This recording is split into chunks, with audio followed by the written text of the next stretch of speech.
আওয়ামী লীগের নাম সারা বাংলাদেশে ৬৮টা জেলার ভিতরে কেউ থাকতে পারবে না। আওয়ামী লীগ কখনো আছে, কোন জায়গায় আছে? ৬৮টা জেলার ভিতরে কোন জায়গায় পলাইয়া রয়েছে? মাটির নিচে পলাইয়া রয়েছে। খুঁজা তাদের বার কইরা আপনারা সবাই দিবেন পুলিশের হাতে, এবং কি আইনের আওতায় আপনারা আনতে হবে। আপনারা কেউ ডরে বলবেন না, ভয় পাইবেন। আমি ভয় পাই না। কে রে জানেননি? 17 বছর আমি সৌদি আরবের থেকে আমি অনলাইনের ভিতরে আমি কাউকে ছাড় দেই নাই, এবং কি যা বলছি সত্য কথা বলছি। এখনো আমি সত্য কথা বলি।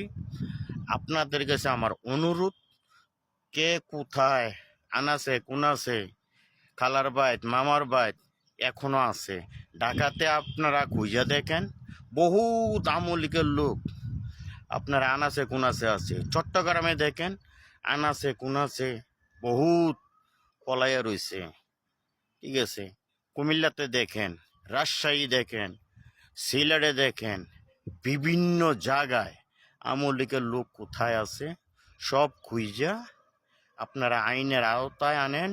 আপনাদের কাছে আমার অনুরোধ রইল। আমার শৈলের রাগটা এখনো আপনারা জানেন না।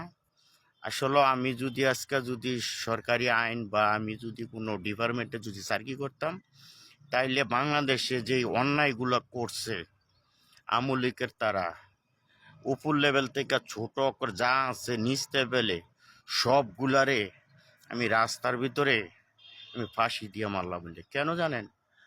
আমাদের মতন পাবলিক বাজারে কোনো কিছু করতে গেলে ঘাটটা দইরা বার করে দিছে, ট্রেনে উঠছে ঘাটটা দইরা বার করে দিছে, যেই কোনো জায়গায় গেছে, অফিস আদালতে গেছে, ছোট্ট বাচ্চার মতন তার বয়স, তার নাকের পানিটাও যায় নাই, তারাও গার দইরা, আমার বাবার মতন আমার দাদার মতন বয়সী, তাদের ঘাড় দইরা বার করে দিছে।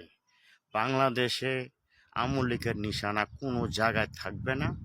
কারণ বাংলাদেশে যে অত্যাচার তারা করছে, জোর জহল কইরা এ দোকানপাট করছে, মানে বহুত কিছু, যারা বাংলাদেশের 18 কোটি মানুষ আছেন সবাই জানেন। কেন আপনারা মুখ খোলেন না কেন?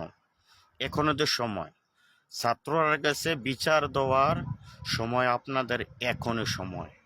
তো আপনাদের কাছে আমার অনুরোধ রইল, আমার বড় ভাই আছেন এবং কি আমার সহকর্মী ভাই আছেন, আমার যারা ছোট আছেন, সবার কাছে